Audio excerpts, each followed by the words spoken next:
Okay, चलिए अब एक काम करते हैं, अब बात करते हैं सुशील केडिया से और उनसे जानते हैं कि इस समय क्या रहने वाला है मार्केट पर व्यू और क्या उनकी बिग एंड बोल्ड कॉल्स इस समय होने वाली हैं। Sushil ji, good morning. पिछली बार जब आप आए थे थोड़ा सा नर्वस थे मार्केट पर, वो नर्वसनेस अभी भी बरकरार है क्या? क्योंकि हमने काफ़ी वॉलेटिलिटी देखी है इस पिछले एक हफ्ते में। तकरीबन 1000 पॉइंट तक की बात मैंने भी की, आपने भी की। और अब ये जो करेक्शन बना है ये बड़ा सॉफ्ट करेक्शन बना है। मतलब जो यूजुअल स्टॉक रोटेशंस में इंडिविजुअल स्टॉक्स के करेक्शन आ जाते हैं, अगर मेरी ये निफ्टी की चार्ट आपके स्क्रीन पे दिख पा रही है, तो इसने पूरे 6-7 दिन गुजार दिए और एक बड़ा हम्बल सा ही करेक्शन इसने किया है। तो एक संशय पैदा होता है कि जिन स्टॉक्स में करेक्शन होना है वो बारी बारी से करेक्शन होते रहेंगे, एफ एंड ओ में और निफ्टी के भी स्टॉक्स में, और कहीं निफ्टी एक और नया हाई तो नहीं दिखा देगा। तो इस प्रश्न का उत्तर मुझे चार्ट तब देगी जब वो इस स्तर को क्रॉस कर जाएगी। देखिए 21,812 से ये सपोर्ट लिया और फिर इसने रेजिस्टेंस लिया 21,830 पे 3 बार। तो करीब 21,830 के अगर ऊपर चला जाता है तो हम एक बार निफ्टी के करेक्शन की भावना को त्याग देंगे और फिर देखेंगे कि कब दोबारा नया सेल सिग्नल आता है। इंडेक्स के मूवमेंट में दो चीजें होती है, स्टॉक के इंडिविजुअल मूवमेंट और स्टॉक के साथ में जो कोवेरियंस मूवमेंट्स हैं।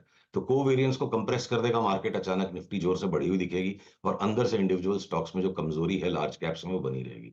और इसी के साथ में एक चीज और कहूंगा कि मैंने बड़े गौर से सारे बी ग्रुप के चार्ट्स को देखा लास्ट 2-3 दिन में, और लगता नहीं है कि उनका एक ट्रेडिंग टॉप अभी बना है। तो बी ग्रुप में एक नया स्तर ज्यादातर स्टॉक्स में बने, जो भी अभी मोमेंटम में 8 से 10% की जगह बी ग्रुप में हो सकती है। इसलिए निफ्टी पे और बैंक निफ्टी पे क्या पता पुराने हाई को टच कर जाए या वापस रीटेस्ट करके ऊपर नया एक हाई बना दे। इस संभावना के प्रति हमें खुले रहना होगा जब भी निफ्टी 21,830 के ऊपर चली जाएगी। ओके, अच्छा सुशील, एक चीज़ जो बहुत क्लियर है कि हर डिप पर आईटी में बहुत शानदार बाइंग आ रही है। आज फिर हमने देखा 2-3 दिन की गिरावट के बाद एक अच्छा मोमेंटम यहाँ पर, और ऑलमोस्ट वही हम यूएस मार्केट में भी देख रहे हैं नैस्डैक में। हालांकि उनके आईटी स्टॉक्स अलग है हमारे आईटी स्टॉक से, लेकिन चार्ट पैटर्न्स तो सिमिलर रहे हैं। यहाँ क्या व्यू बन रहा है इस समय और कोई टॉप आइडियाज़ इस स्पेस से? देखिए, आईटी में मजा हमारे को मिड कैप्स में ही आ रहा है।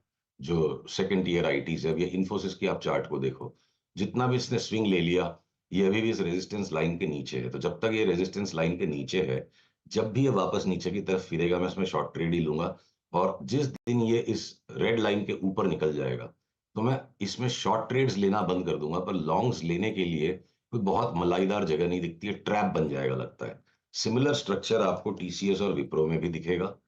अलबेट थोड़ी बहुत चार्ट्स अलग होती हैं। ये देखिए, जो टीसीएस के अंदर में आप अब इस रेजिस्टेंस लाइन को यहाँ ले आइए, longer term up trend line, ये सारे आवरली चार्ट्स हैं, ये ऑलरेडी टूट चुके हैं।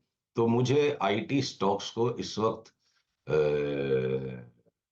ये जो एक हमको स्क्रीन देख के लगता है ना कि बाइंग आ रही है, तो बाइंग के बराबर तो सेलिंग भी होती है। चार्ट्स में मेरे को नहीं जगह दिखती, चार्ट्स में ज्यादा क्लियर बात समझ में आती है कि यहाँ अभी कोई तेजी का दांव लगाने लायक आईटी स्टॉक्स में, लार्ज कैप्स में कहीं पे भी कोई पैटर्न बन पाया है।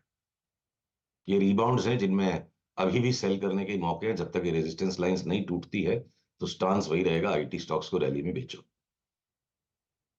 ओके। अच्छा सुशील जी, एक टिप्पणी जो आपने पिछली बार कही थी जब आप निफ्टी पे थोड़ा सा वीकनेस एक्सपेक्ट कर रहे थे कि किसी भी प्रकार से अदानी ग्रुप के स्टॉक्स पे शॉर्टिंग का व्यू ना रखें।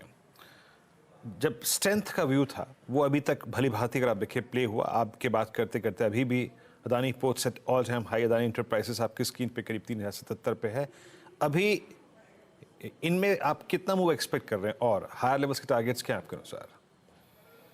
देखिए, पहली बात, कोई भी टारगेट को सेट करने के पहले आपके रिटेल निवेशकों को आगाह करना बहुत जरूरी है कि इन स्टॉक्स की वॉलेटिलिटी बहुत ज्यादा है बाकी सारे स्टॉक्स के बनिस्पत। तो अगर मैं कह दूं कि यहां से अडानी इंटरप्राइजेस 3,075 वाला अगला पड़ाव 3,200 और फिर 3,500 है, तो 3,100 के आसपास ये स्टॉक है मान लीजिए, तो 400 रुपया सुनने में तो बहुत बड़ा लगता है कि करीब 13% हो गया। पर ये इस तरह की चाल अगर इनमें आएगी तो सब 2-2.5 दिन में आ जाएंगे, तब तक ये टाइम पास कर रहे हैं। तो अडानी, एक अच्छी खबर जो आई कि अब इन्हें सब जगह से क्लीन चिट मिल गई, और दूसरा कि ये अंडर परफॉर्मर्स और लैगार्ड रह गए से इस कंट्रोवर्सी की वजह से। तो ये जो अडानी के प्रति स्टांस है, वही हमारा स्टांस बाकी भी सारे एफ एंड ओ स्टॉक्स पे है। अगर एक पीएल बहुत बड़ा लैगार्ड रह गया और ये लैगार्ड ने एक रैली देने के बाद वापस अच्छा डीप करेक्शन दे दिया, या अगर आपके इवन कोटक महिंद्रा को मैं कहूँ कंपेयर टू अदर बैंक्स, आप देखो होल आइडिया इज अडानी के पीछे की जो आइडिया, वही पूरी हमारी ट्रेडिंग की थीसिस है कि जो स्टॉक्स लैगार्ड रह गए। अब देखिए कोटक ने इतना डीप करेक्शन दे दिया कंपेयर टू अदर बैंक्स, और एक पैटर्न कंप्लीट होकर आज बाई ब्रेकआउट आ गया। तो अगर हो सकता है कि कोटक भी 1990 चला जाए, तो मुझे कोई आश्चर्य नहीं होगा। आपको 10-15 रुपए का यहाँ स्टॉप लॉस रख के ही काम करना पड़ेगा।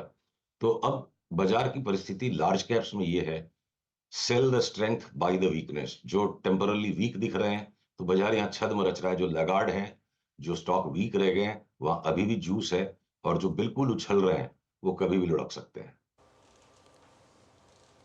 अच्छा सुशील जी, मैंने हमेशा आपसे आपसे जो भी वार्तालाप है उसमें एक ना एक ऐसा स्टॉक पूछा है जो कि नीचे से ऊपर की तरफ या फिर बेस से बाहर निकल के आ रहा हो। हमने अच्छा। ऑयल एंड गैस स्पेस में गेल को बहुत स्ट्रॉन्ग मूव देते हुए देखा, एमजीएल मिडवे में रहा, एक आईजीएल ने लोअर लेवल से पुल बैक लिया। इसमें कोई सीरियस और अच्छा ये पुल बैक में कन्वर्ट हो जाए, अच्छा मोमेंटम जनरेट करे, इस बात के कुछ संकेत मिल रहे हैं आपको? मैं आपको एमजीएल और आईजीएल दोनों चार्ट्स दिखा देता हूं। हमने एक पहली जैसी ट्वीट डाली थी कुछ दिनों पहले कि which PSU stock over the next 1 year will become half. तो ये एमजीएल की मैं लॉन्ग टर्म बात कर रहा हूँ, चार्ट की 1 साल का आपको व्यू लेना है। 2-4 दिन के व्यू में सौदा सफल नहीं होगा। ये पूरी रैली इसकी एमजीएल की खत्म हो गई, गैस के स्टॉक की। अब मैं इसकी चार्ट की विश्लेषण करूंगा तो समय निकल जाएगा, पर हमने इंटरनली ये व्यू अपने सब्सक्राइबर्स के साथ लिया हुआ है, जिसके भी पोर्टफोलियो में है। एमजीएल को बेच दो, त्याग दो, और इसमें अब ये एक फाइनल टॉप आ चुका। अब अगर हम आईजीएल की इस चार्ट पे आ जाते हैं, देखिए, तो ये जो उछाल सा आया है थोड़ा इतने बड़े शार्प क्रैकडाउन के बाद, ये सिर्फ एक रीबाउंड हमें प्रतीत होता है। कोई यहां से तेजी करके इसमें पैसे कमा लेगा, इस चीज की संभावना बड़ी कम है। 1-2 दिन की बात अलग है कि ये थोड़ा बहुत और उछल जाए। इवेंचुअली ये भी हेडेड है टुवर्ड्स नीचे की ही तरफ, इसका मुंह बन चुका है। तो हम कोई भी गैस स्टॉक्स में अब तेजी पर नहीं है, एक्सेप्ट कि गुजरात गैस में एक स्पर्ट आ सकता है, पर वो जो डिलीवरी लेके बैठे और 20% का स्पर्ट आ गया, वो कमा सकता है, वो ट्रेडेबल स्टॉक नहीं है। ओके। अच्छा, बाय द वे मार्केट अब डे हाई पर आ गया और देखिए बिल्कुल पैटर्न, गैप अप फिर कोलैप्स, लेकिन लोअर लेवल से बाइंग, और अब डे हाई पर। और अब बैंक निफ्टी भी कंट्रीब्यूट कर रहा है, और अब बैंक निफ्टी अपने पहले जोन को नेगेट कर रहा है, 47,800 वाले जोन को अब नेगेट कर रहा है। ये बहुत इंपॉर्टेंट है बैंक निफ्टी के लिए। और निफ्टी आईटी ये भी इस समय डे हाई पर आपको काम करता हुआ दिखाई देगा। ये भी करीब करीब 500 पॉइंट ऊपर। सुशील जी, फिर रॉकेट कॉल्स क्या होंगी स्टॉक्स में, क्या क्या इंपॉर्टेंट है? देखिए, अब रॉकेट्स जो है ना यहाँ पे अपने फाइनल फेज में लगते हैं मुझे, जिनको हम सो कॉल्ड रॉकेट्स कहते थे। अगर मैं कह दूं आपको कि ये फाइन ऑर्गेनिक्स मुझे यहाँ से लगता है 500 रुपया बढ़ जाएगा, तो फाइन ऑर्गेनिक्स की चार्ट ऐसी है, इसकी चाल ऐसी है, 5-5% एक दिन में चलता है।